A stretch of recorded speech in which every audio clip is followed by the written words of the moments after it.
ॐ भूर्भुवः स्वः तत्सवितुर्वरेण्यं भर्गो देवस्य धीमहि धियो यो नः प्रचोदयात्। ॐ सहना भवतु सहनौ भुनक्तु सह वीर्यं करवावहै तेजस्विनावधीतमस्तु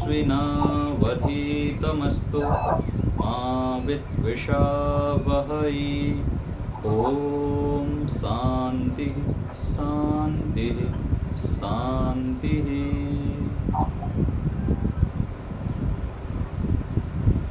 सभी को सादर नमस्ते। ईश्वर की महती अनुकंपा से हम इस समय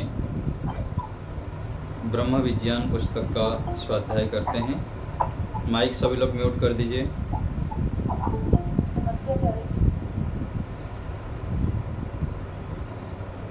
आज हम अभ्यास से पढ़ेंगे उपासना के विषय में। पिछले प्रकरण में हमारा चल रहा था कि उपासना काल, ईश्वर से उचित व्यवहार, कैसे कैसे हम ईश्वर से व्यवहार करें, उस प्रकरण में उपासना काल और उसके आगे अभ्यास। तो अभ्यास से देखेंगे श्रद्धापूर्वक, ज्ञानपूर्वक, ब्रह्मचर्यपूर्वक व तपपूर्वक यम, नियम, आसन, प्राणायाम, प्रत्याहार, धारणा, ध्यान में निरंतर लगे रहना अभ्यास कहलाता है। तो अभ्यास वैराग्याभ्याम तन निरोधः, ये सूत्र आता है योग दर्शन में। तो वृत्तियों के निरोध के लिए क्या उपाय बताया? अभ्यास और वैराग्य। अभ्यास करते जाना और वैराग्य उत्पन्न करना। जब ये दोनों होगा तब जाके जो गलत वृत्तियां हैं, ईश्वर की उपासना में, मोक्ष की ओर बढ़ने में, ईश्वर के ध्यान में जो बाधक विचार है, बाधक तत्व है, उनको हम नाश कर पाते हैं। तो जो अभ्यास वैराग्य में से, अभ्यास का मतलब यहाँ कह रहे हैं कि श्रद्धापूर्वक, ज्ञानपूर्वक, ब्रह्मचर्यपूर्वक और तपपूर्वक यम, नियम, आसन, प्राणायाम आदि इन सब का निरंतर आचरण में लाते रहना, इसको अभ्यास कहते हैं। साधक अपने आचरण व्यवहार को दीर्घ काल तक, अर्थात जब तक बुरे संस्कार, दग्धबीज भाव को प्राप्त न हो जाएं, विधि पूर्वक निरंतर अभ्यास करते हुए स्वच्छ व परिपक्व बनाए। ये जो यम, नियम आदि का पालन है, जो अभ्यास कहा गया, ये कब तक करनी है? तो इसके विषय में बता रहे हैं कि जब तक पूरे संस्कार दग्धबीज नहीं हो गए हैं, पूरा दग्धबीज होके नष्ट नहीं हो जाएंगे, तब तक करते ही रहना है। उसके बाद तो स्वतः रूप से होने लग जाएगा। लंबे समय तक यदि हम श्रेष्ठ संस्कारों को धारण करेंगे, आगे वो सब गलत संस्कार तो उभरेंगे ही नहीं। तब तक हमको इसका अभ्यास करते जाना है। यदि योगाभ्यास बीच में छोड़ दिया जाए तो स्थिति वही की वही हो जाएगी। थोड़ा सा भी ढिलाई छोड़ दिए ईश्वर की उपासना में, अच्छे दिनचर्या में, अथवा अच्छे गुणों को धारण करने में, तो तुरंत फिर धीरे धीरे करके पूरा ही छूट जाता है। मान लीजिए कोई संकल्प किया कि मैं रोज़ यज्ञ करूँगा, तो सप्ताह में एक बार करूँगा, तो रोज़ करने वाला एक दिन सोचेगा कि चलो आज एक दिन छोड़ देते हैं, फिर दूसरा दिन छोड़ देते हैं। ऐसे करके धीरे धीरे व्यक्ति जो दैनिक अग्निहोत्रों कई सालों से करते रहते हैं, ऐसे व्यक्ति भी मिल जाएंगे। उन लोग आगे चलकर दैनिक अग्निहोत्र छोड़ दिए और कई सालों तक फिर छूट जाता है। ऐसे ही उपासना आदि भी ऐसे ही है। ईश्वर के ध्यान में बैठते हैं, कुछ दिन तक अभ्यास किए, फिर एक दिन छोड़ दिए, 2 दिन छोड़ दिए, फिर पूरा छूट जाता है। तो इसलिए जो भी हम अच्छे कार्य करते हैं उनको छोड़ना नहीं चाहिए, निरंतर करते ही रहना चाहिए। आलस्य प्रमाद करके छोड़ देंगे तो फिर वह पूरा ही छूट जाता है। तो जब तक दग्धबीज भाव को प्राप्त नहीं हो गया, तब तक हमको निरंतर अभ्यास करते रहना चाहिए और अपने चित्त को स्वच्छ करना चाहिए और परिपक्व बनाना चाहिए। यदि योगाभ्यास बीच में छोड़ दिया तो स्थिति वही की वही आ जाएगी। संस्कार तेजी से बिजली की तरह एक दूसरे को दबाते हैं। जो संस्कार होते हैं ना, अच्छे अथवा बुरे संस्कार, बिजली की तरह तुरंत एक दूसरे को दबा देते हैं।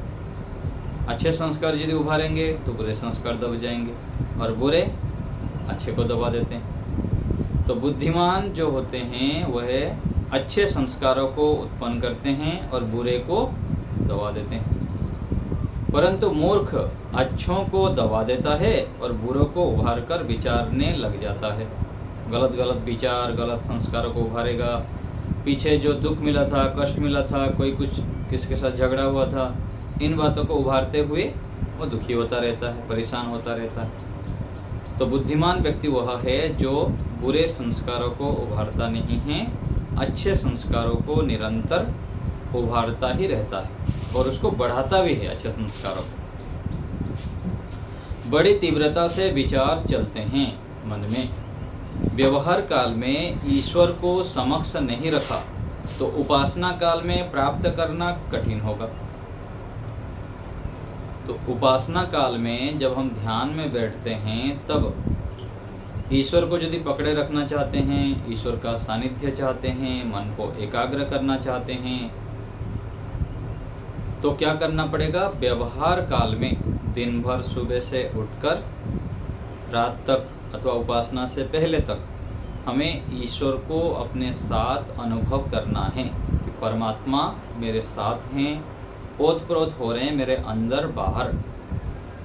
ऐसे जो व्यक्ति ईश्वर को समक्ष रखता है, अपने मन मस्तिष्क में बनाए रखता है ईश्वर की अनुभूति, वह ध्यान के समय उपासना काल में भी ईश्वर को उपस्थित रख पाता है। नहीं तो फिर बहुत कठिनाई हो जाती है ईश्वर को उपस्थित रखना, ईश्वर के गुण कर्म स्वभाव का विचार करना। इसलिए हमें प्रयास करना है कि दिन भर ईश्वर को साथ रखें। आगे है संघर्ष। स्वस्थ अर्थात योगस्थ अवस्था में, जो योग की अवस्था में, योग की उच्च स्थिति में जीव के अधीन विचार तरंगे रहते हैं और निरोध के संस्कारों को जगाता है, तो ईश्वर के आनंद आने लगता है। और जब संसारी तरंगे जगाने लगता है तो दुख सागर में डूबता जाता है। तो दो तरंगे हैं, दो विचार है, एक ईश्वरीय विचार और दूसरा संसार से संबंधित विचार। यदि ईश्वर के संबंधित विचारों को हम जगाते हैं तो क्या होगा? ईश्वर का आनंद मिलने लगता है। ये कब बता रहे हैं? जब हम ध्यान में बैठते हैं, उपासना में बैठते हैं, तब जब ईश्वर से संबंधित विचारों को उठाएंगे तब हमको आनंद मिलेगा, उत्साह, निर्भयता, शांति और हल्कापन भी महसूस होता है। और जब संसार से सांसारिक विषयों को हम इकट्ठा करते रहेंगे उपासना काल में, ध्यान काल में, तब फिर दुख होगा, कष्ट होगा, भारीपन होता है, विचलन की स्थिति होती है। इसलिए हमें ईश्वर से संबंधित विचारों को इकट्ठा करना चाहिए। तो हम अभी पृष्ठ संख्या 103 पढ़ रहे हैं ब्रह्म विज्ञान पुस्तक में। जो अभी लेट में जुड़े हैं उन लोग निकाल लें। 103 नंबर पृष्ठ, संघर्ष बोल्ड करके लिखा है, उसके नीचे हम पढ़ रहे हैं। तो हमें उपासना काल में संसार से संबंधित विचारों को हटाना है और ईश्वर से संबंधित ज्ञान को उभारना है। मन को खुला छोड़ देने पर अन्यथा विचारेगा, अन्यथा विचारने से बुद्धि ठिकाने नहीं रहेगी। महान बनने के लिए कुछ आदर्श हैं, नियम है, व्रत हैं, संकल्प हैं, उन्हें लेकर चलना पड़ता है। नहीं लेने से नीचे गिरता चला जाएगा। तो महान बनने के लिए, जीवन को आदर्श बनाने के लिए, महापुरुष बनने के लिए, ऋषियों के मार्ग पर चलने के लिए ईश्वर के आनंद को प्राप्त करने के लिए हमें व्रत, नियम, संकल्प और आदर्शों को अपने सामने रखकर चलना पड़ता है। तब फिर हम श्रेष्ठता की ओर, महानता की ओर बढ़ते हैं। ईश्वर भी अपने अटल नियम पर चलता रहता है। ईश्वर का भी नियम है, सृष्टि को पूरा नियम से चला रहे हैं। कभी सुबह हो जाए और सूर्य उदय ना हो, ऐसे होता है क्या? नहीं होता। क्यों? क्योंकि ईश्वर अपने नियम पर, अपने जो व्यवस्था है उसको अटल रखते हुए सभी व्यवस्था ठीक ठीक करते हैं। मनुष्य तो मनमर्जी कर लेता है, सुबह हो गया फिर भी सोए रहेगा, रात्रि हो गया फिर भी जागे रहेगा, जब चाहे खाना, जब चाहे सोना, जब मर्जी उलट पुलट काम करता है, गलत काम करता है। तो लेकिन जो श्रेष्ठ व्यक्ति हो वो ऐसे नहीं करते। साधक कभी निराश ना हो, साधक व्यक्ति को कभी निराश नहीं होना चाहिए। प्रयत्न करने पर भी मन डिग जाए तो प्रायश्चित करके पुनः सन्मार्ग पर चलना शुरू कर दे। गिरने पर पुनः चलने की प्रक्रिया से उन्नति होगी, ना कि बिल्कुल ही ना चलने से। इसलिए कहा जाता है कि जैसे गेंद होता है ना, फुटबॉल होता है, गिर के फिर उठता है, ऐसे ही साधक व्यक्ति को भी बार बार प्रयत्न करते हुए आगे बढ़ना चाहिए। हताश निराश नहीं होना चाहिए, अपने मनोबल को टूटने नहीं देना चाहिए। क्योंकि हम जो अभी प्रयत्न करते हैं, ईश्वर के मार्ग पर चलते हैं, अच्छे गुण को धारण करना चाहते हैं, अच्छी बात है। लेकिन बहुत कई जन्मों से जो गलत क्रियाएं कर चुके हैं, गलत हम हमारे ज्ञान को अर्जन कर दिए हैं, कर्म, उपासना, बहुत ये सब गलत कर रखे हैं कई हजारों बार, लाखों बार। उसको मिटाने के लिए अभी हमको उसके विरुद्ध बहुत अच्छे गुणों को धारण करना होगा, तब हम बुरे संस्कारों को हटा पाएंगे। व्यक्ति पदे पदे पर क्रोधी हो जाता है, लोभी हो जाता है, मोह से ग्रस्त हो जाता है। ये क्यों होता है? क्योंकि इन क्रियाओं को बहुत बार आवृत्ति कर चुका है। इसलिए गिरने पर भी पुनः चलने की प्रक्रिया से उन्नति होगी। बिल्कुल ना चलने से तो फिर गिर जाएंगे नीचे। तो मन वचन कर्म से अपने व अन्य के दोषों से संधि ना करें। बुराइयों के साथ बड़ा भारी अथक संघर्ष, युद्ध करना पड़ता है, तब जाके हम विजयी होते हैं, विजय प्राप्त करते हैं। जैसे बाह्य जगत में भी है, कोई हमारे ऊपर आक्रमण करता है तो हमको बहुत मेहनत करना पड़ता है, तब जाके हम संघर्ष जीत पाते हैं। ऐसे ही अपने बुराई, दोष, गलत संस्कारों को हटाने के लिए अथक अर्थात बहुत अधिक, अत्यंत प्रचंड पुरुषार्थ करना होता है। मन की विचार तरंगे, वृत्तियाँ स्वयं उठती हैं या मैं उठाता हूँ, ये प्रश्न करना चाहिए। तो मन, इंद्रियां अथवा ईश्वर उठाता है। सूक्ष्मता से विचार करने पर ज्ञात होगा कि निश्चय ही केवल मैं स्वयं ही उठाता हूँ और कोई नहीं उठाने वाला। मन उठा दे अपने आप, जो तो जड़ है। इस प्रकार विचार करने से साधक को ऐसा प्रतीत होगा कि मुझ में साहस, श्रद्धा, शक्ति आ गई, कि यह मेरे हाथ में है कि कब किस प्रकार विचार को मैं उठाता हूँ। तो ये क्या है? सूक्ष्मता से विचार करने पर ये पता लगेगा कि मैं ही सबको चलाने वाला हूँ और मेरे बस में ये सब है। परंतु यह सब ईश्वर प्रदत्त माने। यदि अहम, मैं करने वाला विचार लाएगा तो मिथ्या अभिमान होगा। लोकेशणा और स्वामित्व से अभिमान होता है, जो साधक को पथभ्रष्ट कर देता है। तो मैं तो करता हूँ, लेकिन इन सब को देने वाला ईश्वर है, इन सब का स्वामी ईश्वर है, ऐसे मानना है। तब फिर अहंकार, अभिमान, घमंड नहीं होता है। तो घमंड आदि आ जाए, अभिमान आ जाए तो फिर पतन हो जाता है, क्योंकि जो मिथ्या है, असत्य है, अन्याय है, अधर्म है, उसको स्वीकार करने पर पतन ही होता है। और जो भी हमारे पास साधन हैं, इन सबको देने वाला ईश्वर है, ईश्वरी स्वामी है। ऐसे जब हम मानते हैं तब हमारा उत्कर्ष होता है, ऊपर उठना होता है, उन्नति होती है। सोते समय प्रतिदिन आत्मनिरीक्षण करें। प्रतिदिन सोने से पहले क्या करना चाहिए? आत्मनिरीक्षण करना चाहिए। आता है ना, प्रत्यहम प्रत्यवेक्षेत नरश्चरितमात्मनः किन्नु में पशुभिस्तुल्यम किन्नु सत्पुरुषैरति।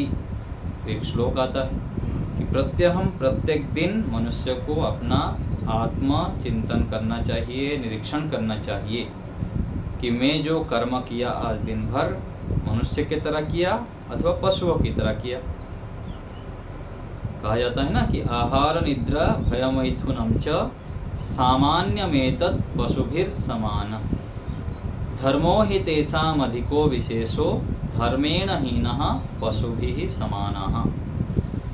तो पशुओं की तरह जीवन क्या है? आहार, निद्रा, भय और मैथुन, खाना पीना, बच्चे पैदा करना, बूढ़े होकर मर जाना। यदि ऐसे केवल करते हैं तो पशुओं की तरह। और दूसरा, यदि हम धर्म आचरण करते हैं, दूसरे के परोपकार के लिए प्रयत्न करते हैं, ईश्वर की उपासना करते हैं, दूसरे के हित चिंतन करते हैं, पंचमहायज्ञ का अनुष्ठान करते हैं पशु पक्षियों के लिए, और कोई भी परोपकार कार्य में युक्त होते हैं, तो हम धर्म कार्य कर रहे हैं। ये क्या है? मनुष्यपन है। तो प्रत्येक दिन विचार करना है कि मैं सुबह से उठकर अभी तक, रात्रि तक क्या क्या किया।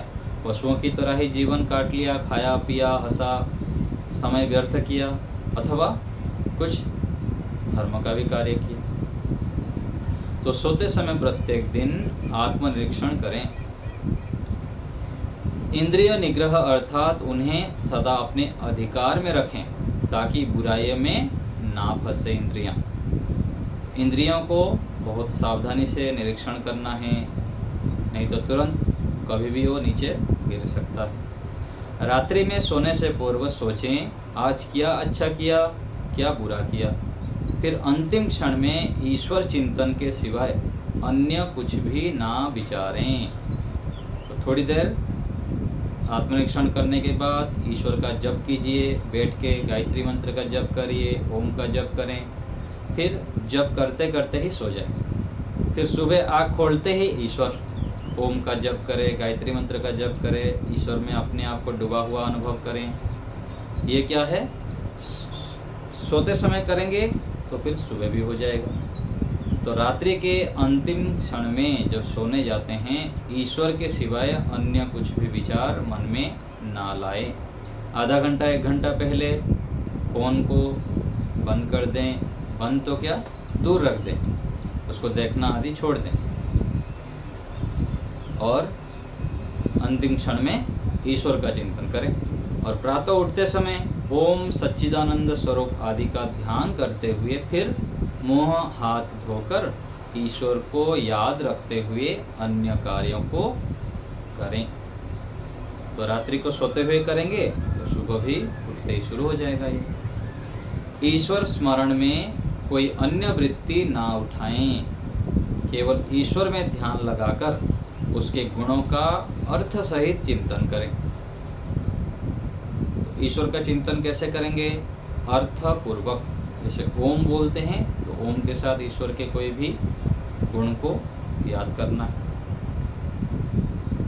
मन पर पूर्ण नियंत्रण रखें। एक स्थान पर नित्य प्रति बैठें ताकि उसी जगह बैठने पर वही ईश्वर मिलन के विचार आएंगे। बैठने का समय भी निश्चित हो, तो ये बहुत ज़रूरी है। जहाँ बैठते हैं उपासना के लिए, एक स्थान पर बैठने का प्रयास करें, एक आसन पर बैठें और उचित समय पर बैठें।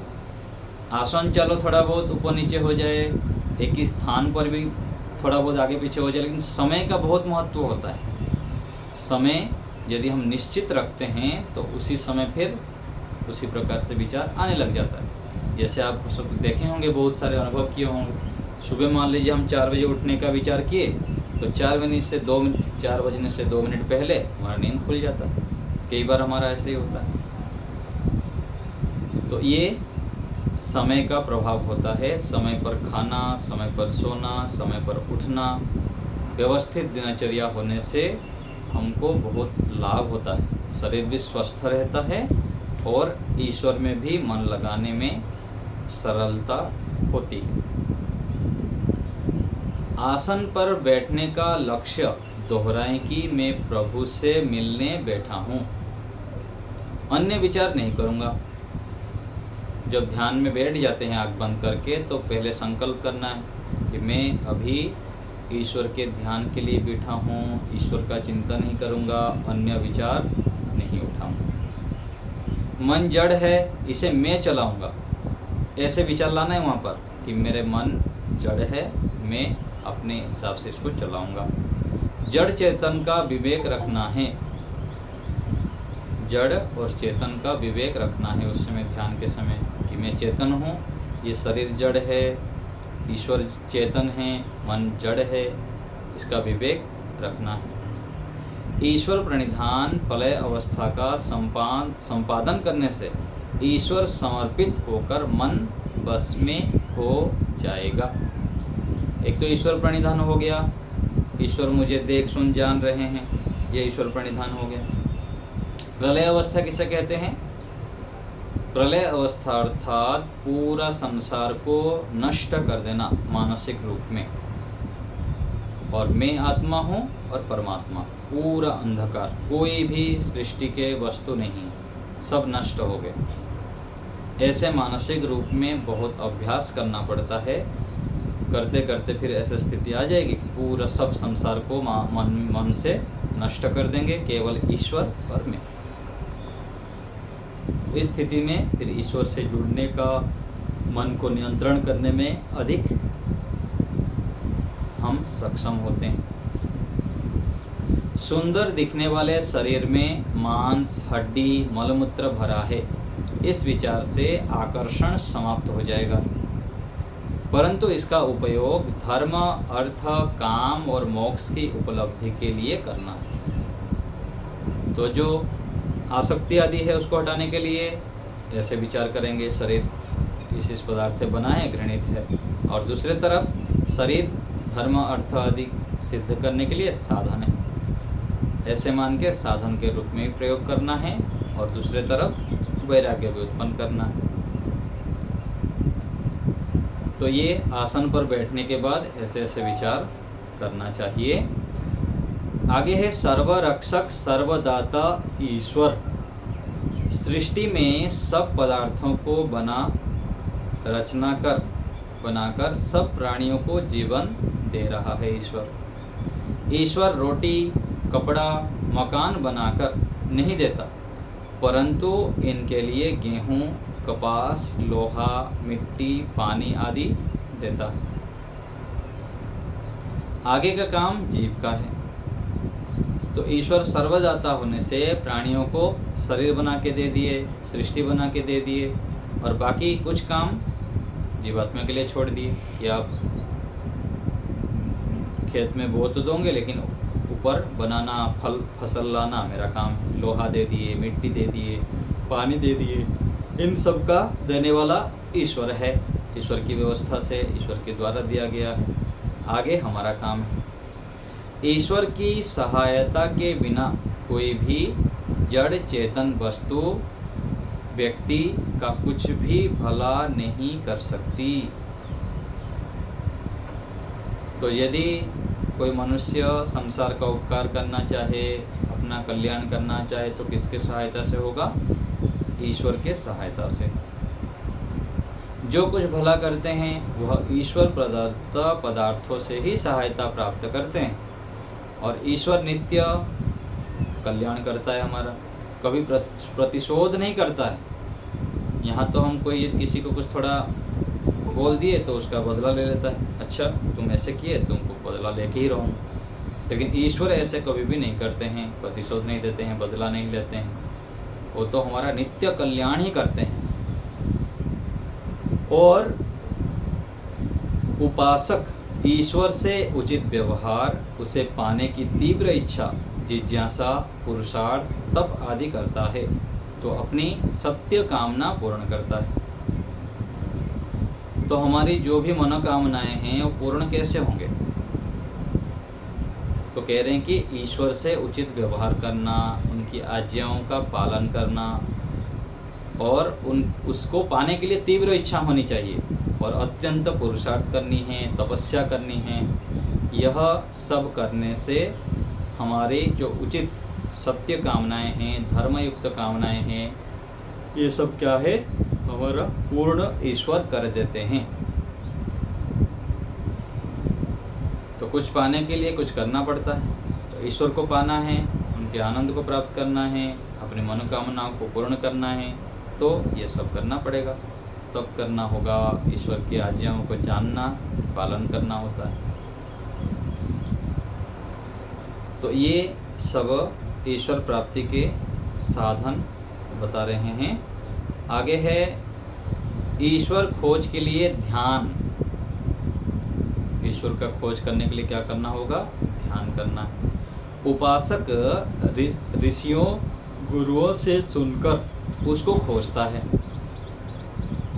ऋषियों से सुनता है, गुरुओं से सुनता है, फिर पता लगता है कि हाँ, ईश्वर को खोजना चाहिए, अंदर प्रवेश करना चाहिए, फिर खोजना शुरू करता है। एक उच्च तत्व की खोज करता है। लौकिक चीज़ों से ध्यान हटाकर निष्क्रिय होकर बैठना, कुछ भी नहीं सोचना, यह ध्यान नहीं है। लौकिक से हट गए, केवल आंख बंद करके बैठ गए, तो ये ध्यान नहीं। ध्यान क्या है? तत्र प्रत्ययैकतानता ध्यानम। जहाँ धारणा की है वहाँ एक ज्ञान का बना रहना। तो कोई एक ज्ञान का ईश्वर विषयक बना रहना, उसको क्या कहते हैं? ध्यान कहते हैं। और निर्विषय का मतलब क्या है?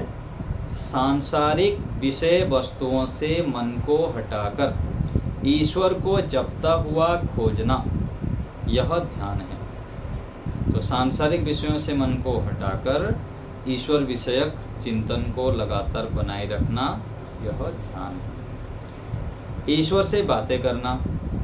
हे प्रभु, मैं आपका दर्शन साक्षात्कार करने बैठता हूँ। आपका स्वरूप वेदों के अनुसार और आर्य समाज के दूसरे नियम के अनुसार मैं आपको देखना चाहता हूँ। आप सच्चिदानंद स्वरूप है, कष्ट क्लेश रहित है, शुभ अशुभ कर्म से रहित है, योग वासनाओं से रहित पुरुष विशेष हैं। ये क्या है? ध्यान में बैठ के ईश्वर से इन शब्दों को बोलना है, जो जो अभी यहाँ पर बोला गया। और आप अनंत ज्ञान के भंडार हैं। आप मेरे पिता के भी पिता है, गुरु के भी गुरु हैं। आप मुझे विद्या भी देते हैं। आपका नाम ओम है और आपके नाम जप विचार के फल से सब विघ्नों का नाश हो जाता है। वेद ने आपको सपर्यगात अकायम कहा है। ऐसे ईश्वर से बातें करनी है इन शब्दों के माध्यम से।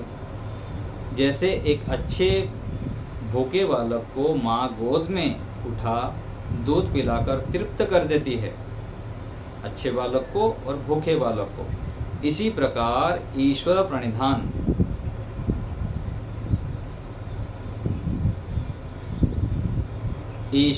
प्रणिधान से युक्त जीव को ईश्वर अपने ज्ञान के आनंद से भरपूर करके समाधि लगा देता है।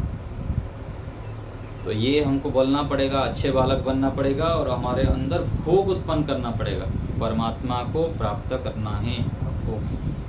तब फिर धीरे धीरे धीरे आगे ईश्वर हमें अपने गोद में ले लेंगे और ज्ञान से, आनंद से, बल से परिपूर्ण कर देंगे, भर देंगे पूरा और समाधि लगा देंगे ईश्वर। गुण और गुणी एक है, ऐसे चिंतन करना है कि गुण और गुणी की अलग अलग व्याख्या की जाती है, किंतु गुण और गुणी एक हैं, स्वतंत्र दो वस्तु नहीं है।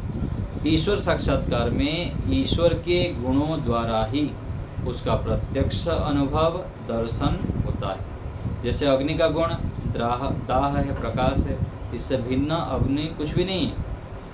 तो ऐसे ही ईश्वर को हम आनंद स्वरूप बोल रहे हैं, तो जो आनंद गुण है और ईश्वर है अलग अलग नहीं है, ईश्वर में ही है। तो गुण और गुणी दोनों एक है। ईश्वर के गुणों के माध्यम से जो गुणी ईश्वर है, चेतन पदार्थ है, उनका दर्शन होता है। तो ऐसे करके हमें ईश्वर का ध्यान करना चाहिए और ध्यान के समय भी यह मन में बिठाना है कि जो परमात्मा हैं इन गुणों से युक्त हैं और इन गुणों के माध्यम से गुणों को जानकर ईश्वर का हम साक्षात्कार करते हैं। तो ये हो गया ईश्वर के ध्यान, उनको कैसे करनी है, ध्यान में बैठ के क्या क्या विचार करना है, इसको अच्छे से विचार कर लेंगे अलग से बैठ के और उसको प्रयोग भी करना है। अभी किसी को कुछ पूछना है तो बताइए।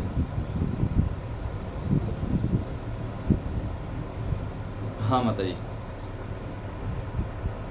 जी, आपने ये प्रलय अवस्था का संपादन करने के लिए क्या बताया, मतलब प्रलय अवस्था में देखा संसार को।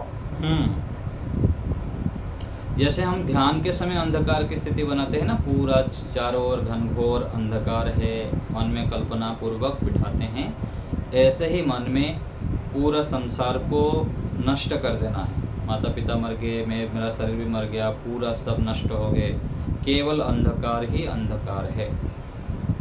और ईश्वर और मैं दोनों की अनुभूति को रख के सारे को नष्ट कर देना, ये प्रलय अवस्था। ठीक है।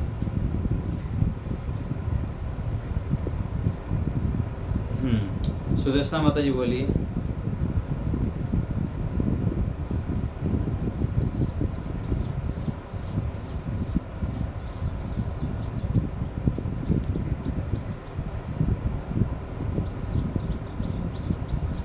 सुदेशना माता जी बोलिए, आवाज आ रही है? Net cut.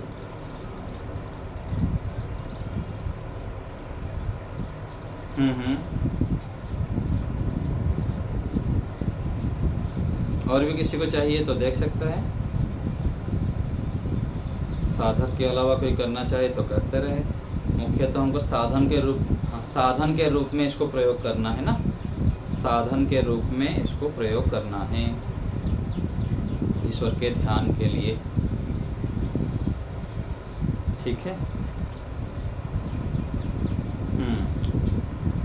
जी।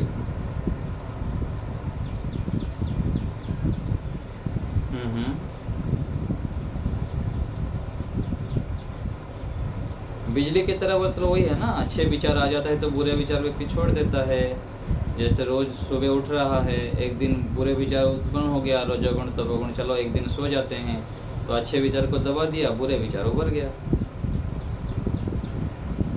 कोई चाय ला के रख दिया, चाय पीना है तो चाय तो पीना छोड़ दिया था, वो चाय पीने से हानि को देखते हुए, तो चलो एक बार पी ही लेते हैं, बड़े व्यक्ति हैं बोल रहे हैं तो पी लेते हैं, तो बुरे विचार हट गए और अच्छे विचार हट गए, बुरे विचार उभर गया।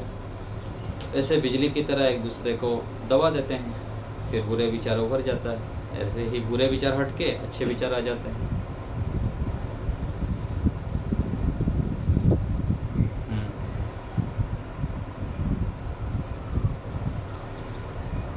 ना, नहीं पीता हूँ, संकल्प है मेरा, नहीं पीता हूँ तो नहीं पीता हूँ, ये तो एक उपलक्षण है। ऐसे ही सभी विषय में लगा देंगे। हाँ जी, हाँ जी, ऐसे ही सब विषय में लगा देंगे। ठीक है। और कोई बात?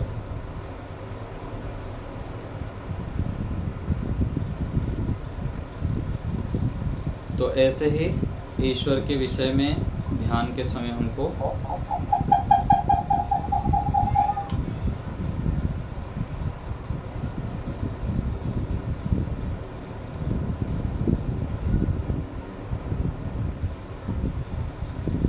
ठीक है। और किसी को कुछ पूछना है?